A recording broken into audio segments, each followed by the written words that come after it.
All right. Hello, everyone. Thanks for tuning in here. So, let's just do a quick market overview. Now, I think I'm going to be looking for some trade ideas here in oil. And I mean, we filled out that Valero for a nice profit, which I assume you recall, right? I mean, got overbought, got to resistance, sold off, got to resistance, which tends to be support. So, we cover that one.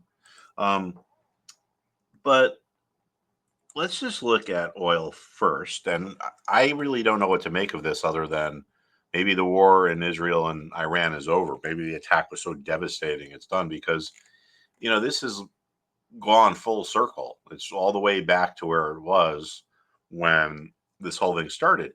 And there's going to be some short covering, just like something that goes up a lot, there's some profit taking.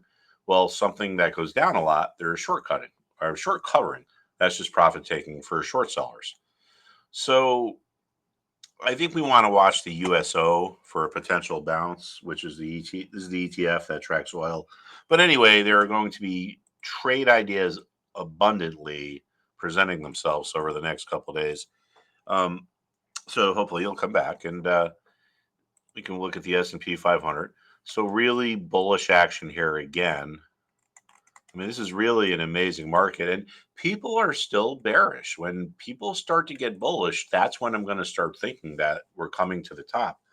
But, this whole massive sell off in April was this complete facade driven by, the media's hatred of Trump, like the world's coming to an end, blah, blah, blah. Well, if it was really that bad, would we have recovered? Of course not. So, overreaction. I hope you didn't get sucked up in it. That's why I tell my students forget about the media. So we're going to get right to an all time high, probably tomorrow at this rate, around 610, 611. We're at 607. Really amazing strength here in the tech sector, you know, busting out to new all time highs here. So this is the technology sector. This is 31% of the market, and it's at all time highs. And this is without Apple. If Apple kicks into gear, that's going to trigger the next leg up. This is 1/8 of the technology sector, and it's trending lower, and yet the sector is moving higher. So that just shows you we have real strength in other parts of that sector. All right, now next we're going to look at the financial sector.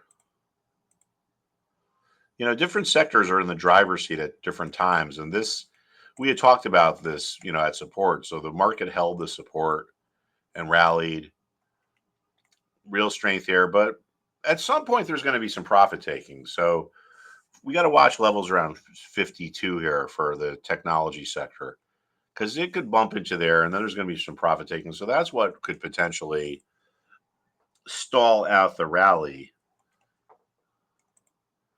But, I think it's going to, I mean, I look at a lot of charts and I talk to a lot of people every day and I'm just seeing a lot of things out there that are in these, they're breaking out or in these ascending triangle patterns.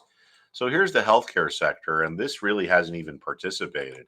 So if Apple starts to move higher and healthcare, which is the third biggest sector, really starts to catch a bid here, then we're just going to blast through to all time highs. Here's our consumer discretionary sector. So basically, it turns out that the market's really starting to realize now that all these trade deals are good for the United States. I mean, a bunch of them have been signed. Britain, all these other things. I mean, there have been multiple deals signed. I don't know why people don't see that, but whatever. All right, so here's our consumer discretionary. There's the level to watch there around 218. This is another thing, right? Apple reverses, healthcare reverses, this breaks out. It's going to be off to the races. Now, it might be a little bit of stalling out because there's going to be some profit taking. I mean, look at this communication services. So, this sector is literally on the verge of a breakout here. Breakouts are bullish. The breakout is when we get above what was a resistance level. Well, resistance tells a resistance level is a large group of sellers or a price level where there's a lot of sell interest. If we can get above that, it tells us that those sellers who created the resistance are out of the market. They finish their orders, they cancel their orders. Regardless, when a lot of supply, meaning sellers, leaves the market, the demand side, meaning buyers, have to really start to get aggressive and outbid each other. So the reason why to me this is bullish is because we're at resistance, but we're not overbought. We've been going sideways. A lot of times if you get, and this is one of my favorite trading techniques, as you know, if you get really overbought and you get to resistance, you tend to have a reversal. Well, in this situation, we're not overbought. We've been basically trending lower for the last 2 weeks, and now we're moving higher. So this is not an overbought sector. I mean, industrials here. Yeah, industrials. That's that's ripping out here too. All right, now let's look at consumer staples, which probably is going to be somewhat neutral. Yeah, consumer staples do well when the market's going lower because money has to shift out of the stuff that's perceived. And notice how I'm saying perceived stuff that's perceived as being risky and go into stuff that's perceived to things that aren't. So here's our consumer staples, but a good lesson here, right? Resistance becomes support. Support can stay intact. We can look at our basic materials. Yeah, not much going on here, but this is less than 2% of the market. Real estate. There's 11 sectors, and these little guys genuinely, or I should say typically don't influence the market because they're so small. But we could look for trading ideas, and here we have this ascending triangle pattern type thing forming. The sellers are hanging out. They're content to say around 42, 42.20. But the buyers, as time is going by, are getting more aggressive. They're coming into the market at higher prices. An ascending triangle is a graphical illustration of aggressive buyers and complacent sellers. So regardless of what market it is, if you're in a market where the buyers are aggressive and the sellers are complacent, well, guess what?